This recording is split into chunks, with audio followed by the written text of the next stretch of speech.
Auburn Bombers turnover-plagued MTSU into a 76-70 win. Birmingham Legacy Arena was simultaneously the home to one of Auburn's best 30 minutes of action and Middle Tennessee State's worst game of the 2017-18 season. Auburn exited Birmingham with an impressive non-conference win by controlling most of a 76-70 result over the two-time Conference USA Tournament champions Saturday evening.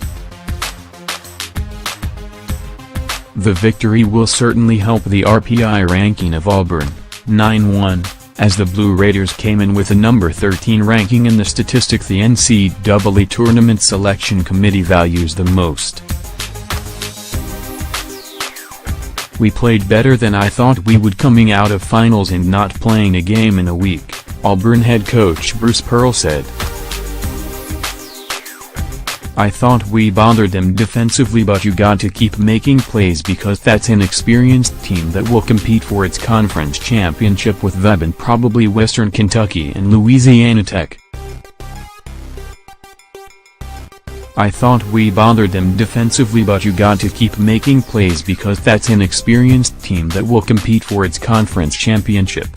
Auburn head coach Bruce Pearl after a 76-70 win over Middle Tennessee.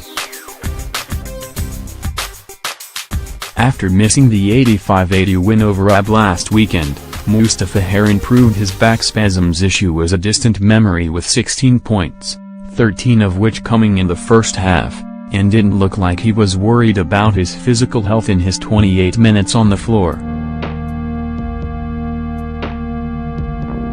MTSU, 7-2, who had defeated a pair of Southeastern Conference opponents last week, versus Ole Miss and at Vanderbilt, was unable to have another successful trip to Birmingham due mostly to a plague of 24 mostly self-inflicted turnovers. Auburn was able to withstand a furious MTSU rally in which the Tigers were unable to make a field goal over the final 4 minutes of action.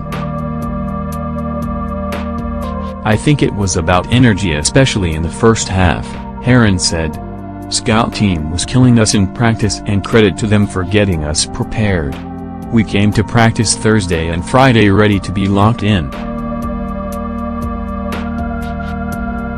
The Blue Raiders, who start 4 seniors and have 3 juniors coming off the bench in their rotation, came into the contest averaging just 12.8 turnovers per game but had 16 giveaways at halftime.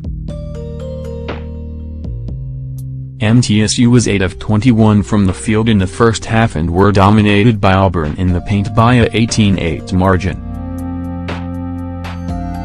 MTSU had won 10 of its last 11 games at Legacy Arena in Birmingham as the Blue Raiders had won each of its last 2 Conference USA Tournament titles in this building and reached the tournament final in 2015.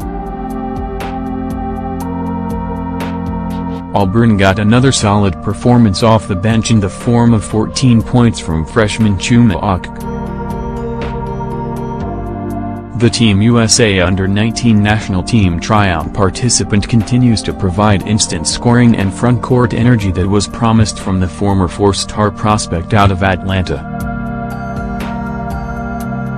Okeke had 10 points in just 11 first-half minutes but was a major reason why MTSU leading scorer Nick King stayed quiet until it was too late. "It's interesting that he's played pretty well at Dayton and now here in Birmingham in a neutral site game," Pearl said. "That bodes well for a freshman that he doesn't get affected by the environment."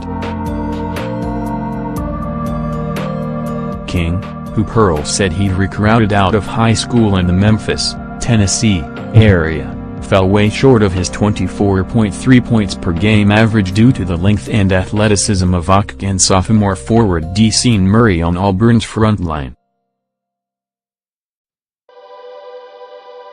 The 6'7" forward was 4 of 13 with 7 turnovers to produce just 12 points. "I thought our front line guys hung in there," Pearl said. "Deacon was really excited to play, King, and I thought he really bothered him." MTSU was led by 19 points from Giddy Potts, but the senior guard fouled out with 8 minutes, 21 seconds left in the game. Auburn will next take the floor in the hostile environment of Racer Arena when it plays at Murray State at 7 p.m. Tuesday. MTSU will have nearly a week off before traveling to the Aloha State as it plays Princeton on Friday in the Diamond Head Classic hosted by the University of Hawaii.